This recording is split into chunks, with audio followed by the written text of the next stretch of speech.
22 जून है और रात के करीब 10 बजने वाले हैं। भागलपुर के सिटी डीएसपी अजय कुमार चौधरी ने 3 मामले को लेकर प्रेस वार्ता की है। पहला मामला जो मसूदनपुर में बम विस्फोट हुआ और जो दोनों बच्चे जख्मी हुए हैं, उसके पिता देवेंद्र चौरसिया को पुलिस ने पटना जो है अस्पताल जहां दोनों बच्चे का इलाज हो रहा था, वहां पुलिस ने उसे गिरफ्तार कर लिया है। और उसके बाद एक महिला मायागंज अस्पताल से एक महिला का बच्चा चोरी करती है।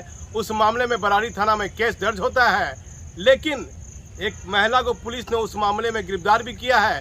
बच्चा भी सकुशल बरामद कर लिया है, लेकिन बच्चे चोरी के मामले में सिर्फ महिला को दोषी पाना, वहां के अस्पताल और अस्पताल के कर्मी भी कहीं न कहीं सवालों के घेरे में है। भले पुलिस ने एक महिला को इसमें गिरफ्तार किया है, बताया जाता है उस महिला के पास में एक बच्चा था या नहीं था, उस लालच में वो बच्चा को चोरी करके वो ले गई थी।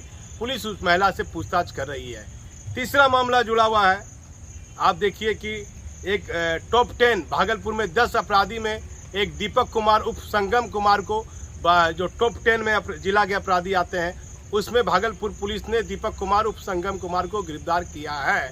3 मामलों के बारे में सिटी डीएसपी अजय कुमार चौधरी क्या बता रहे हैं, पूरा वीडियो आप ध्यान से देखिए। भागलपुर की आज की प्रेस वार्ता की पूरी जानकारी है और ताज़ा अपडेट जानकारी के लिए हमारे चैनल पर आप बने रहिए, जिसमें आपको मैं बताऊंगा किस तरह वर्ना जी के परिवार में एक नया रिश्ता गुप्ता जी का आने वाला है और वर्ना जी नमन और अमन के लिए क्या रिश्ता लाने वाले हैं, ये खबर के लिए आप हमारे चैनल पर बने रहिए।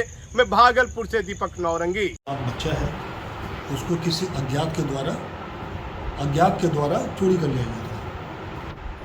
काजल देवी एक महिला है जो 18 तारीख की रात्रि में मैटरनिटी वार्ड में, मायागंज हॉस्पिटल के मैटरनिटी वार्ड में शिफ्ट हुई थी। उसका बच्चे का जन्म हुआ 18 तारीख की रात में ही और 19 तारीख की सुबह में किसी अज्ञात के द्वारा इन बच्चे की चोरी करनी थी। इसकी सूचना पुलिस को मिला।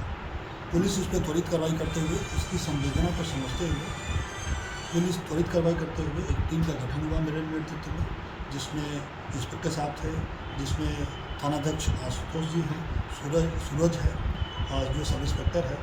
और चूँकि अज्ञात था, बच्चा को भी किसी ने देखा नहीं था और ना ही वो जो ले गया चोरी करके उसके बारे में भी कोई जानकारी नहीं थी। वहाँ के सीसीटीवी को खंगाला गया तो बहुत सारे सीसीटीवी बन पाए गए। कुछ सीसीटीवी में जो मिला है, जो भी चित्र मिला वो भी धुंधला था। फिर भी उस पर काम किया गया, उस फुटेज पर काम किया गया और खोजा गया, खंगाला गया कि क्या हो सकता है। तो out of nothing, out of no way, उसी मैटरनिटी वार्ड में एक लवारिश बैग पाया गया, जिस बैग को खोजने पे ढूंढने पे कुछ मिला नहीं। मिला तो क्या, एक जो कागज़ जो आप देख रहे हैं उस पर एक येलो स्केच से नंबर लिखा हुआ था और साथ में एक टिकट लगा हुआ था, बस का टिकट था। तो तुरंत हमारे उद्भेदन के लिए कभी कभी ऐसे छोटे छोटे साक्ष्य बहुत बड़ा काम कर जाता है। तो बस स्टैंड भेजा गया टीम को, तुरंत 2-3 टीम बनाई गई। एक टीम भेजा गया जो सीसीटीवी पे काम करेगा, एक टीम बनाया गया जो नंबर पे काम करेगा, नंबर की पहचान करेगा कि किसका नंबर है, और पूरा टेक्निकल टीम को उसमें लगा दिया गया। जो आप पीछे देख रहे हैं, राजीव है, मिथिलेश है, बच्चन है, जितना पूरा टीम है हमारा, सब टीम ने पूरा त्वरित कार्रवाई करते हुए पूरा 2 दिन लगातार बिना सोए इस CDR निकालने में, उसकी पहचान करने में। उसकी पहचान की गई उस नंबर की, तो पता चला कि वो गोड्डा का है, एक लड़का जिसका नंबर है, उससे बातचीत भी हुई। दूसरी तरफ जो टिकट जो बरामद हुआ था, उस टिकट की भी पहचान कराई गई। तो बस का जो कंडक्टर के द्वारा बताया गया, 130 रुपये टिकट पे आप देखेंगे 130 रुपये अंकित है। 130 रुपया पूछा गया कहाँ तक जाता है, तो उसने बताया कि गोड्डा तक का टिकट है ये। तो ये बात सामने आई और CDR में भी बात सामने आई कि गोड्डा। फिर हमने तुरंत एक टीम को तुरंत गोड्डा भेजा और उस नंबर से बातचीत हुई, उस लड़का को बरामद किया गया। उस लड़का से पूछताछ हुआ, उस लड़के का नंबर पूरा खंगाला गया। उसने बताया कि किसी एक महिला है, उसने CCTV का फोटो उसको दिखाया गया, थोड़ा बहुत पहचाना उसने। फिर वो अपना मेमोरी को इस्तेमाल करके उसने बताया कि किसी जनवरी में किसी महिला के साथ उसका ट्रांजैक्शन हुआ था, ज़मीन बिक्री का ट्रांजैक्शन हुआ था।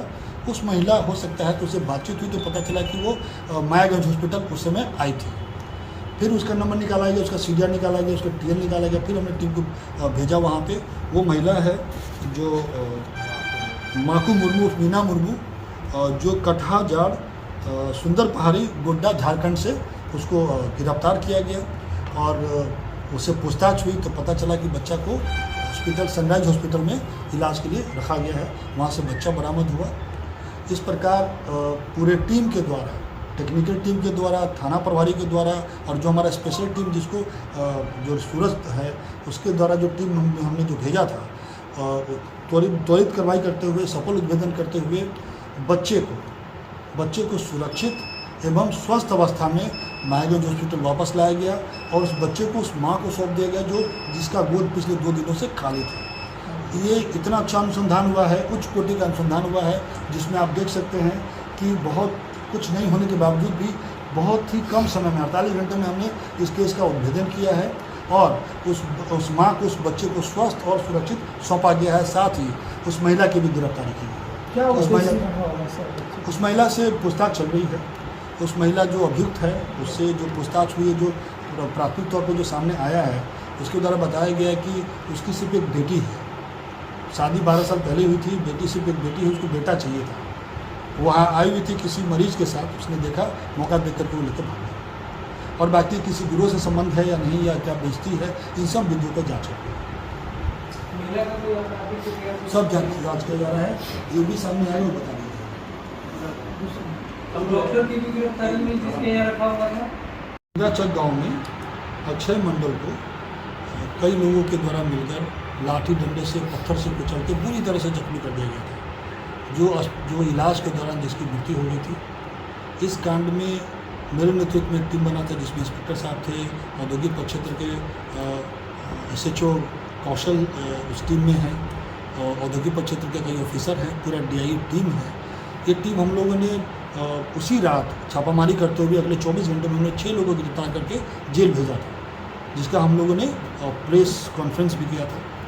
उसके बाद उसमें जो एक मोस्ट वांटेड था संगम कुमार, आदित्य दीपक कुमार उर्फ संगम कुमार, जो पिछले 3 महीने से लगातार फरार चल रहा था और पुलिस लगातार उसका पीछा कर रही थी, बार बार निकल जा रहा था और वो बहुत ही खूंखार ये अपराधी है जिस पे 5-6 मामले दर्ज है आर्म्स एक्ट के, हत्या के प्रयास के और चोरी के मामले भी उस पर दर्ज है।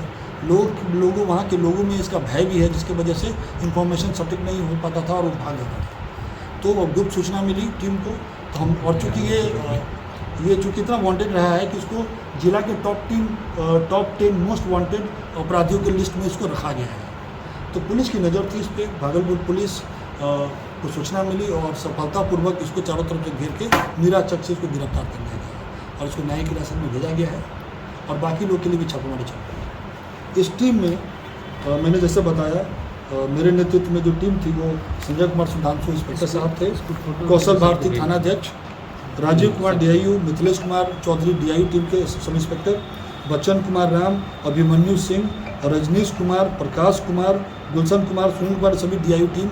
तो ये पूरे टीम के द्वारा एक सफल उद्भेदन किया गया है और जिले के टॉप 10 मोस्ट वांटेड लिस्ट में से को गिरफ्तार किया गया है और बाकी लोग की गिरफ्तारी के लिए भी प्रयास किया जा रहा है और अगले आने वाले समय में कई ऐसे टॉप 10 वाले लोग को हम लोग जेल में जाएंगे। कोई और चर्चित मामले में शामिल रहा है? 5 इस पे कांड आपराधिक इतिहास है 5 कांडों का, आर्म्स एक्ट में 307 में और 379 में भी इस पे काम दर्ज है। कल मसूदनपुर में कुछ मिला सर क्या चेकिंग के दौरान डॉग स्क्वाड के द्वारा? हाँ, हम मेरे DIG सर के निर्देश में मेरे नेतृत्व में ललमटिया थाना, मधुसूदनपुर थाना, नाथनगर थाना, CIT टीम और थाने की टीम और साथ में bomb disposal squad, liquor dog squad और ट्रैकर डॉग स्क्वाड, इतने सारे टीम के साथ हमने मधुसूदनपुर के जितने भी बगीचे हैं, जितने भी क्षेत्र हैं, इन सब का हमने सर्च अभियान से छापामारी किया। कई जगह पे हमने छापामारी किया, कई जगह हमने देखा कि शराब का वो गड्ढा खोदा हुआ है, कई जगह अपराधी पहले से भाग गए और कुछ लोग को हमने जुआ का भी सूचना मिलता था वहाँ पे, तो कुछ लोग हमने हिरासत में लिया था पूछताछ के लिए। कितने घंटे तक सर्च अभियान किया? 3-4 घंटे सर्च अभियान चला। तो जुआ का तासुस भी मिला क्या? हाँ जी, बिल्कुल मिला है, उसकी जब्ती की। इसका मतलब जुआ वहाँ होता था?